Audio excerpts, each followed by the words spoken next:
नूह से शुरू होकर सोहना, उसके बाद फरीदाबाद, उसके बाद बल्लभगढ़, उसके बाद पलवल और इसी तरह के स्थानीय इलाकों में फैलती हुई आग अपना रूप विकराल करती जा रही है। नमस्कार दोस्तों, मैं हूं वीरेंद्र गुप्ता और आप देख रहे हैं नमस्ते दिल्ली बीबीपी। जी हाँ, मैं बात कर रहा हूं हरियाणा के नूह कस्बे से लेकर जो ये हिंसा की वारदात शुरू हुई। एक सांप्रदायिक हिंसा ने इतना विकराल रूप ले लिया कि आसपास के सभी जो जिले लगते हैं उनको अपनी चपेट में इस कदर ले लिया कि जो हिंसा का तांडव है वो रुकने का नाम ही नहीं ले रहा। देखिए, एक छोटी सी बात से शुरू हुई ये हिंसा की आग के लपटें। जो स्थानीय प्रदेश थे, इतनी जल्दी से उन्हें अपने आगोश में लिया कि पुलिस और प्रशासन को संभलने का मौका ही नहीं मिला। अब सोचने वाली बात तो ये है कि ये इस तरह की बातें अचानक हो जाती हैं या इसके पीछे कोई सोची समझी साजिश योजना काम कर रही होती है। देखने में ऐसा लगता है कि किसी भड़काने की कार्रवाई से शायद ये घटना हुई हो, या किसी गलतफहमी से हुई है, या इस तरह की एक ये दिनचर्या है। ऐसा है नहीं दोस्तों। जो घटना की प्रकृति है उससे लगता यह है कि ये एक सोची समझी साजिश के तहत इस कारनामे को अंजाम दिया गया है। ठीक है, वो तत्व भी दोषी हो सकते हैं, लेकिन मुख्य रूप से जो हरियाणा की सरकार है और जो इसके मुख्यमंत्री हैं, जो इनका प्रशासन है, इसका भी दोष कम करके नहीं आंका जा सकता। क्योंकि नूह नामक जो ये जगह है, ये कस्बा है, ये कोई अब से तो संवेदनशील नहीं हुआ। ये बहुत पहले से ही जो इसकी डेमोग्राफी है, जो इसकी जनसंख्या का वितरण है, जो इस प्रकार के जहाँ पे आबादी रहती है, तो उसमें इस प्रकार की घटनाओं की आशंका से कभी भी इनकार किया ही नहीं जा सकता। उसमें प्रश्न ये होता है कि जब इस तरह की बातें चल रही थी और जो इनके ग्रुप्स बने हुए हैं वो सक्रिय थे और सोशल मीडिया पर पिछले 2-3 दिन से इस तरह की बातें शेयर की जा रही थी कि जो सांप्रदायिक तनाव को बढ़ा सकती थी। तो जो इनकी इंटेलिजेंस थी, तो इंटेलिजेंस का फेलियर तो सामने आ ही रहा है। लेकिन जो राज्य सरकारें हैं उनकी कुछ इच्छा शक्ति होती है, कुछ उनकी विल पावर होती है जो शायद इस तरह के दंगे भड़कने से रोक सकती है। कोई दूर भी मत जाइए, जो बीजेपी शासित अन्य राज्य है उत्तर प्रदेश, इसका उदाहरण लिया जा सकता है।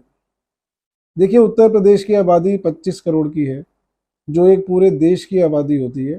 पूरे पाकिस्तान की आबादी के बराबर का प्रदेश है उत्तर प्रदेश। और इस प्रकार की आबादी उत्तर प्रदेश में भी कम नहीं है। इसमें तो ये 1-2 प्रदेश ही ऐसे हैं, लेकिन उत्तर प्रदेश में तो एक बहुत बड़ा क्षेत्रफल इस तरह के जो गुंडे माफिया तत्व हैं उनका है।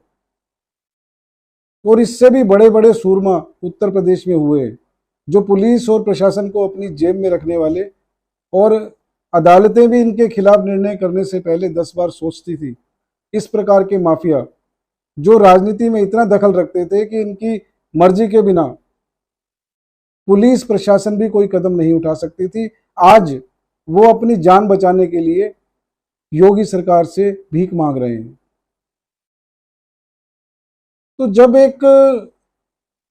एक अच्छा प्रशासक, एक दृढ़ शक्ति वाला प्रशासक ऐसे तत्वों को जब एक ठिकाने लगा सकता है और अपने क्षेत्र को इतना मजबूत कर सकता है, इतना सांप्रदायिक हिंसा से मुक्त कर सकता है, तो हरियाणा के प्रदेश में ऐसी क्या बात है जो नहीं कर सकता।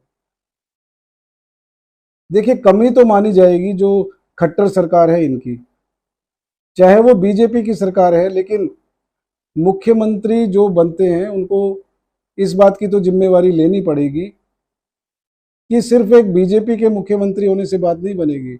एक मोदी जी का नाम लेने से ही अगर उन्हें ये लगता है कि जनता उनको छोड़कर कहीं नहीं जाने वाली, तो शायद वो किसी मुगालते में जी रहे हैं।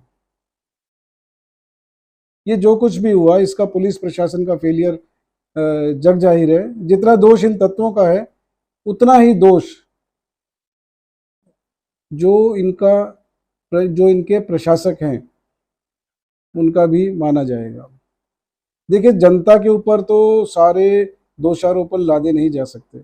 आज आप लोग एक शांति समितियां बना रहे हैं, शांति की अपील कर रहे हैं, लेकिन थोड़ा सा अगर आप अपने गिरेबान में भी झांकेंगे तो आपको इन प्रश्नों के उत्तर मिल जाएंगे।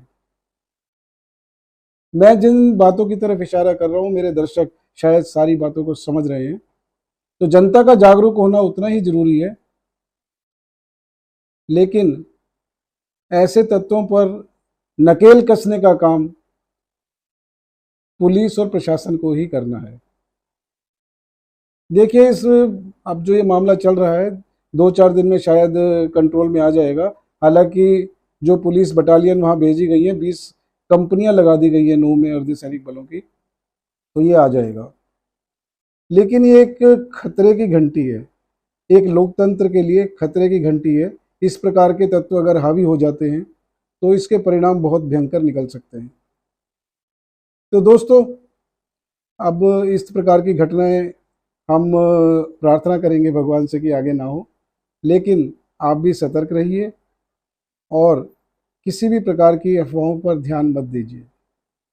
अब देखना यह है कि पुलिस प्रशासन आगे क्या मुंह इसमें दखल रखता है और केंद्र सरकार भी इन घटनाओं के बारे में क्या कदम उठाती है। ये तो आने वाले समय की बात है। चलिए देखते हैं क्या होता है। फिर मिलेंगे किसी नई घटना की बारे में बात करने के लिए। अगर आपको चैनल के कंटेंट पसंद आते हैं तो प्लीज़ लाइक कीजिए, शेयर कीजिए, और चैनल को अगर अभी तक सब्सक्राइब नहीं किया है तो तुरंत कर लीजिए। धन्यवाद।